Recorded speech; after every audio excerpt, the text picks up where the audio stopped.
Welcome to Anita's Guide to Simple and Easy Cooking. I'm Anita and today I will show you how to make chickpea sundal. So let's get started.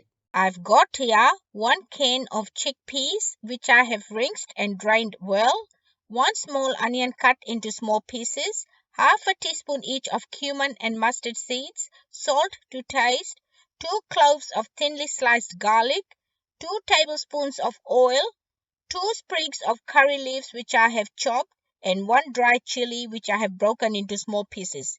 Take a pot, put it on medium heat, add oil and heat it for 30 seconds.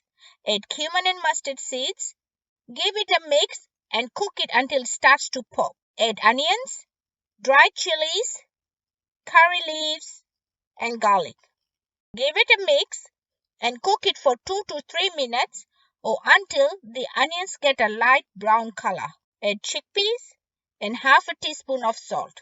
Mix it well, put a lid on, lower the heat and cook it for 5 minutes, stirring it twice during cooking. After 5 minutes, give it a mix and taste your salt. You can always add salt according to your taste. I just need a little bit more salt. Give it a mix, cook it for 30 seconds. Turn the heat off and let me dish it out and show you. My chickpea sundal or Channa Sundal is ready and you can serve it warm or cold. Enjoy. If you like this video, please give it a big thumbs up.